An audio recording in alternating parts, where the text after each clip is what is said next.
What's going on YouTube? It's Tempest. This is probably going to be one of my last Kagero videos because I've pretty much made the deck where I want it to be. Yeah, I didn't think it would happen so soon, but it is. This video is going to be discussing my Kagero skeleton and the two variants I'm using, and how they work together with each other and how they work separately from each other. I know I did a clan analysis for this, and I know I said the same thing in the last video, but this is actually going to be the full deck. And after an evening at with some more Vanguard players, and after some testing and play testing and whatnot, I've come to some conclusions, and I've decided that I'm not going to try for the Amber Dragons or the Heat Nail Salamander stuff. I'm just going to go straight up with what I have, and just go from there. It's a fun build, the ones that I have set up, and yeah. So I'm going to go over the main deck and the sideboard at the same time. In Yu-Gi-Oh! I like to play X-Sabers a lot, so what it does is with that deck I go for a straight up beatdown build in main, and then it'll side deck into a control variant. And honestly, the way I built my Kagero is similar. My primary deck that I play is the Lawkeeper beatdown, with the sideboard being the Goku control beatdown. So I want to get to the deck, and please feel free to comment, rate, whatever. But this is probably going to be one of the final videos I have for this deck. With some exceptions, but yeah. So I guess here it goes. Conroe is the starter. There's nothing better than Conroe. There's just nothing better. In the Lawkeeper deck, you need to search Bar and Gojo for boosting your Arc Dragons and Lawkeeper. In the Goku deck, you can search your Perfect Guard with it, or you can search your Kimnara for destroying things late game. Up to you, really. Just make sure you use it. For triggers, the lineup I'm running is 4 Tar, 4 Draco Kid, here, let me actually move these over here so we can see them better. There we go. Okay, and then for Monica and for Genjo for my Lawkeeper deck, and for my Goku deck, I plan on running, instead of the 4 Monica, I plan on running 2 Raksha and 2 Gatling Claw in their place. For the Lawkeeper deck, you need to have the crits are just good for putting pressure on the opponent. The draws, I feel, are more necessary because you want to be able to draw into your Lawkeepers and Arc Dragons faster. So I'm running 4 draw on that deck. For the Goku deck, the draws I think are still needed. If anything, because Gatling Claw's skill lets you counterblast 1, put it into Soul, retire grade 0, so that has a little bit of utility. But there's the fact that it's a draw trigger and helps you get through your grade 3 lineup faster. I might bump it up to 4, but honestly, the only reason I'm running 10 crit 2 draw in my Goku deck at the moment is that I just really don't like Raksha. I know he's a good booster if you can get his effect off multiple times in a turn, but I just don't feel like it's consistent enough to, merit using. So I might bump Gatling Claw up to 4, but for now, 2 and 2, early testing is still going to find out. If I decide to go one way or the other, I probably won't make an update video for it. I'll just say like, hey, by the way, I changed this. Anyway, that's the trigger lineup for the decks. Decks plural, yes, I just went over both of them. Anyway, let me get rid of this. Alright, so now for the grade 1s. For the Lawkeeper deck, 4 bar. Pretty standard. You need them to boost and make your Lawkeeper and Arc Dragons hit the 21k they need. For Gojo, this is especially important in the Lawkeeper deck because it's one of the few 7k boosters they have. And you need it for the dropping and drawing to get the Lawkeepers and Arc Dragons you need. And then 2 Iron Tail, I'm surprised to need because I have them at my house and I still have 2 more weeks at university before I go home. But these are coming out. These were 2 Kimnaras, but I'm taking them out for Iron Tail Dragons. He's not that good of a card really, but just the fact that he's a 7k booster that can counterblast 1 and pump up to 8k, or counterblast 2 to pump up to 9, helps you push your grade 3 rear guards over the edge there, make him hit the 20 and 21 mark. So He's good for that. I don't know. Kimnara's just not that good in the Lawkeeper deck, and really, I wanted to try and conserve my counter blast anyway. And he's just a good 7k booster, so Iron Tail Dragon. And then, of course, the 4 perfect cards. That's standard in both decks. The only thing I'm doing in my Goku deck is I'm not running the Iron Tails. I'm taking out 2 Iron Tails in the Gojo for only 3 Kimnara. Because I like having Gojo at 3 in that deck. I considered running Madonna Joka, but because she's a 6k booster that gains 3 every time one of your guys is put into the drop zone. Oh shoot, I just realized. Okay, there we go. 4 perfect cards. Oh my gosh. Okay. Anyway, yeah. So Kimnara and Madonna Joka together make insane combos and let you boost for big numbers. But with Gojo, his ability to drop and draw is important because it lets you switch out the grade 3s you need more for that deck. And he's also a 7k, so he helps to boost your Dragonic Waterfalls in that deck to the 20k mark.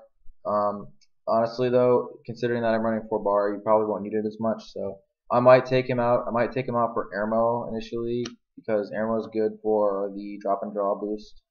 He's only a 6k booster though, so I'm not sure. And then he might also come out for Madonna Joka, because she's a potential 9k booster. But either way, both they're just a series of good cards, and the lineup for my Lawkeeper deck is solid, but for the Goku deck, since it's a control deck, you have a lot more utility in your grade 1 lineup. So, yeah, those are the potential changes. And now we move on to the grade 2s, which are basically really simple, blah blah blah stuff. Forne Harlem is the same in both decks. 3 Garp for Lawkeeper and 4 Tejas for Lawkeeper. I bumped it up from 4 Garp, 3 Tejas to 3 Garp, 4 Tejas in Lawkeeper. I don't like Berserk Dragon because it wastes too many counterblasts in Lawkeeper. Tejas, at least if you call it out, at least have a decent effect that you can somewhat utilize. And the fact that running it at 2 actually gives you the opportunity to use its effect more. Like basically, you're only going to use this for the turn that you ride your grade 2, and then after that, you're going to want to intercept with it or ride a grade 3 over top of it, whatever. So running it at 4 lets you draw into it and use it more often, and then you can just drop it and draw something else with Gojo later game. For the Goku deck, since I'm running 9 grade 3s, I would take out the 4 Tejas for Berserk Dragon, or I would take out 3 Tejas and 3 Tejas for 3 Berserk Dragons, and then switch up the 4th Tejas for grade 3. In any case, I'd be running 10 grade 3s, so it would either be 4 Nehalem, 4 Berserk, 2 Garp, or 4 Nehalem, 3 Garp, 3 Berserk. In any case, Berserk Dragon's great. He's a counterblast too, but he has so many targets for his retiring thing. I don't like him in Lawkeeper because he wastes counterblast, like I said, but in the in the Goku deck, he's really good for retiring things. And like I said, I might put Madonna Joka in, so she gets a 3k from using Berserk Dragon, so that's pretty nice. But like I said before, it's really standard lineup. It's nothing new. It's always been like this. You're running the 4 Nehalem, 3 or 4 Garp, and then 3 or 4 Berserk Dragon basically in every Kagero deck, or Tejas depending on what. All right, now for the grade 3s, simple stuff. 3 Lawkeeper. I pulled a 4th Lawkeeper today out of an extra booster box, but I decided not to use it in my deck. I'm going to get to that in a minute. 3 Arc Dragon, and then the 2 tech cards are the 1 Executioner and the 1 Overlord. My friend starter deck just beat the crap out of Real Paladins today, and most of the reason was that I couldn't get enough grade 3s for Palamedes, and he had this guy in the Vanguard. It's very defensive Vanguard. What I initially intended to do was get 3 of these guys and get 2 of Executioner, but I figured, Executioner is always a 10k and Overlord's always 11k. So basically, if you can't grab your Lawkeeper initially, you still have 2 backup Vanguards. One's a more offensive choice that's also good on the rear guard, which is in the form of Executioner, whereas one of them is, and it's the same with Lawkeeper. Lawkeeper's better on the Vanguard circle as a defensive Vanguard, but he can also be played on the rear guard as an offensive Vanguard. His Counterblast 3, I don't know if I want to waste because I really like using Wallkeeper's ability. But if worse comes to worse, you can always try and swing for game with not Wallkeeper, with Overlord. As for the Goku deck, like I said, I'd bring out a Tejas or a Garp for another grade 3, so I'm running 9. I have 3 Goku right now, but I would bump it up to 4. 3 Waterfall, and I would probably bump that up to 4. So 4 and 4, and then I'd keep the Tech Overlord. Basically, what you do with the Goku deck is you ride your Goku turn 3, and then with all your Gojo dropping and drawing and stuff, and your draw triggers, you should be able to get the stuff you need. His drive checks a grade 3. You're retiring your opponent's stuff, and then after that you ride Waterfall. He's a 20. Sorry, not 20. He's 13 when he attacks the Vanguard. So boosted by Bar or Gojo, let him hit the 20-21 mark, and then you can use the ability to discard a grade 3 Kagero from your hand to give him 10k. And then after you've used him to discard, you can call another Goku and keep the control up, or you can keep him in the Vanguard and keep poking until you need this guy. And then basically what you do is you ride Goku for the controlling and retiring stuff, and then you ride this guy to drop any grade 3s that Goku may have drive checked, and then you use him until whenever odds are you're going to have to drop a Goku or a Waterfall off of him, and then you ride another Goku and keep controlling if you need to, ride another Waterfall, discard whatever you get off of Goku, and then after that you've probably used a lot of his abilities. You've used it at least twice, so you've knocked out probably another round of these guys.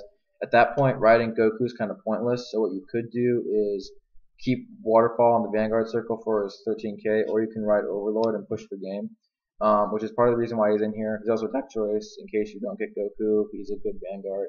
He's also a very good rear guard if you don't waste all your counterblasts with Berserk Dragon and Kimnara and Gatling Claw. Then you can still use Counterblast 3 to go for the Eternal Flame.